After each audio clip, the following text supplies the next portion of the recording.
crowd have a favorite bait that you actually love to work all the time? Like you rely on this thing. If you ever lost it, it'd be like someone kicking your dog.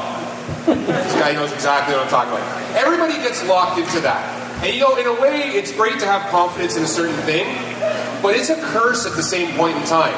Being able to be versatile, learning new baits, learning how to work them differently are going to get you more fish because let's face it, not every day the storm front's going to roll in and the fish are going to be jacked up, and not every day the bluebird skies are going to be out and they're going to be turned off. Your bait may be designed specifically for a certain point in time in those fish's period of feeding, and it works great every time you get there, but then you spend 4 hours catching nothing and wondering, oh, the fish all left. Being versatile is something I talk about a lot, and I'm going to talk about that today in terms of guys who fish largemouth or walleye or anything that lives in weeds. And again, I'm talking about flipping a jig at this point.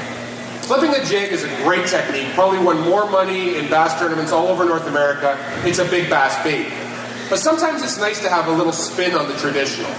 Something a little different to give you an advantage over every other guy who's in that bait flipping weeds and flipping a jig. So what I've got here is a basic jig, but I like to use my jigs 3 different ways. I like to swim them, so I can take a jig, pitch it out there. I have a big grub tail on that thing, and I can roll that thing around just like you would a crankbait or a spinnerbait. You can see how that thing just kicks along, the tail goes, and here they come, and they come charging in on it. That's one way I can cover a lot of water to see if there's fish in the area. The other way I work a jig is by pitching it out and letting it crawl on the bottom. So I'm going to pitch this bait out, drop it to the bottom. Now I'm trying to react like, or make it look like imitate a crayfish. So short little hops, keeping the bait on the bottom. You see, move it, move it, move it, move it. Short little hops. That's making it look like a crayfish. That's a great way to catch giant largemouth. When they're not aggressive, giving it little shakes, a jig like this, and this is actually, again, I talked about those guys from Freedom. They have a head that I can customize. This head looks like a jig, but I can flip it through the heaviest cover. I have no open hook. I can adjust the size of my hooks because they're interchangeable, and I can put whatever I want for a trailer.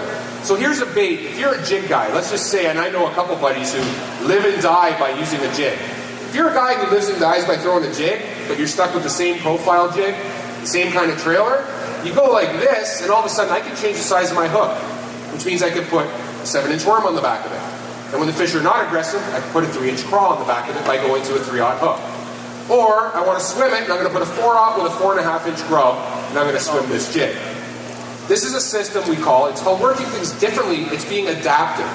When I work something like this, I'm going to do this to it, I'm going to roll it and burn it fast, and then I'm going to take it and I'm going to fire it right back out again. That's right, I can hit Paul right between the eyes. No problem. And I can drop it and shake it, I can also hop it and rip it, but doing things like this are what make me adapt to the situation.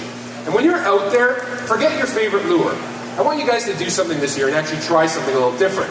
Go out there and get a couple of baits you've never worked before and work them in different manners. And an even bigger challenge for all you guys with your die-hard baits, and I'm talking about the person back there with the hat on that says if they lost their bait it would be the end of the world. You know who I'm talking about right there, yeah? Thumbs up.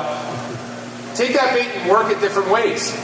The biggest fault I see from a lot of people is taking their bait and they throw their crankbait on the same rod, same reel, same speed over and over and over and over and over and over. Change up your cadence. Change up the way you retrieve your bait.